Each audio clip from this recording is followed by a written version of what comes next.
अस्सलाम वालेकुम, welcome to my YouTube channel. अच्छा, ये मेरे चैनल पे प्रोफेशनल मेकअप की क्लास 5 है। अच्छा, इस क्लास में हम स्टडी करेंगे कंसीलिंग के बारे में और डिफरेंस पढ़ेंगे कि करेक्शन और कंसीलिंग बेसिकली होता क्या है। सो स्टडी करते हैं कंसीलिंग। अच्छा, फर्स्ट ऑफ ऑल मैंने ये आपको बता दूं कि हमने पीछे करेक्शन पढ़ी थी। जब भी हमारे पास हम करेक्शन कहाँ करते हैं, जब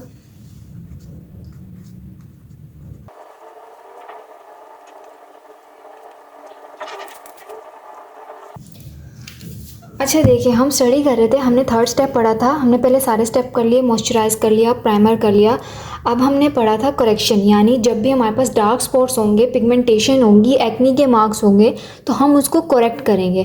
तो ये हमारा मेकअप का थर्ड स्टेप हो गया।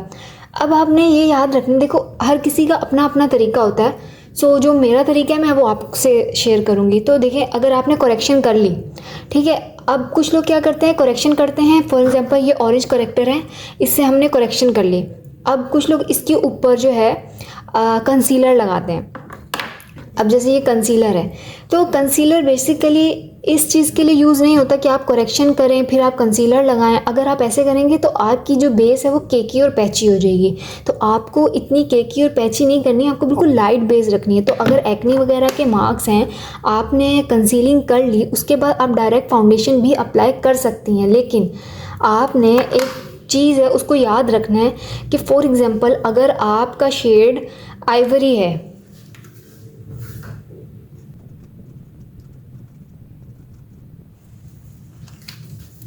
अब देखें आपने करेक्शन की, उसके बाद आपको कंसीलिंग करने की कोई ज़रूरत नहीं है। आपने क्या करना है, आप अपने फेस पे बेस की एप्लीकेशन करनी है। लेकिन आपने पहले स्किन को एक टोन में, अपनी जो बेस है, जो आपका स्किन का कलर है, उससे एक लाइट मतलब एक डार्क टोन में पूरे फेस को इवन टोन करना है। अब आपने फॉर एग्जांपल करेक्टर लगा लिया। अब आपने क्या करना है, अगर आपकी आइवरी स्किन है तो आप क्या लगाएंगे, इससे पहले आप आइवरी से पहले लगाएंगे FS45।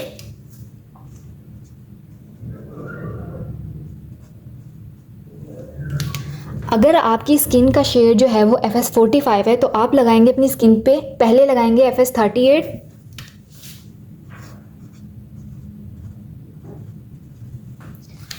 इसी तरह अगर आपकी स्किन का शेड 38 है तो आप अप्लाई करेंगे करेक्शन के बाद ओरिएंटल, जो कि या फिर चाइनीज़ जो बेस होती है।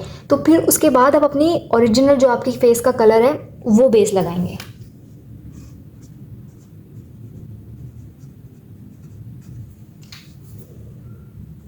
अच्छा, ये मैं आपको कुछ इस तरह से एक्सप्लेन करना चाहूँगी कि देखिए, अगर आपकी फ़ेस का शेड आइवरी है तो आप अपनी फ़ेस पे सबसे पहले लगाएंगे 45।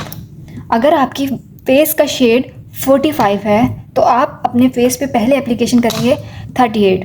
अगर आपकी फ़ेस का शेड जो है 38 है तो फिर आप अपने फेस पे सबसे पहले लगाएंगे ओरिएंटल। तो इस तरह ये आपको अपने फेस पे करना है। ये ज़रूरी नहीं है कि आप पहले करेक्शन करें उसके बाद कंसीलर लगाएं फिर आप अपने फेस पे बेस लगाएं। नहीं, आपने करेक्शन कर लिए, डार्क स्पॉट्स वगैरह हाइड कर लिए, देन आप एक नंबर लाइटर, एक नंबर डार्क अपने फेस पे बेस लगाएं, देन जो आपके फेस का शेड है वो अप्लाई कर लें। यहाँ आपकी कंसीलिंग तो नहीं कह सकते इसको, यहाँ आपकी बेस बन जाएगी। अब जब कंसीलिंग की बात आती है, अब ये देखिए कंसीलर जो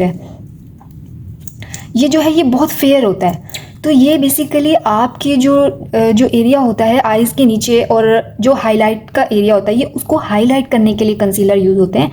तो ये आपने बेस बनाने के बाद लगाना है। तो आप लोग को ये समझ आ गया कि आपने करेक्शन किस तरह करनी है, उसके बाद अपने फेस पे बेस की एप्लीकेशन कैसे करनी है, देन कंसीलिंग करनी है। उसके बाद कंसीलिंग सिर्फ हाईलाइटिंग के लिए होती है, वो इन जगह पे होती है, जैसे ये आईज़ हैं तो ये आईज़ के नीचे पे होगी, ये नोज़ पे जहाँ जहाँ हाईलाइट करते हैं, ये फॉरहेड के एरिया पे और ये चिन के एरिया पे, ये हाईलाइट, ये कंसीलिंग के पॉइंट्स हैं।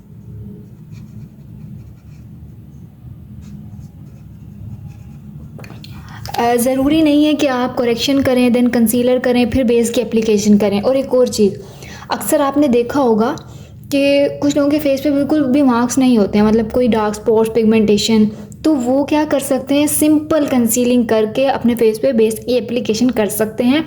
या एक टोन जो है वो डार्कर की बेस लगा के फिर अपने फेस पे बेस लगा सकते हैं। तो इसलिए आपको कोशिश करनी है कि आपने बिल्कुल फेस पे कम से कम बेस लगानी है। ये नहीं कि आप करेक्शन भी कर रहे हैं, कंसीलिंग भी कर रहे हैं, फिर बेस भी लगा रहे हैं, फिर कंसीलिंग कर रहे हैं, तो वो केकी और पैची हो जाएगी। आपको बिल्कुल लाइट बेस रखनी है। तो ये हो गया हमारा आज की क्लास कंसीलिंग और करेक्शन की, और इनके दरमियान हमने डिफरेंस भी स्टडी कर लिया। Thank you.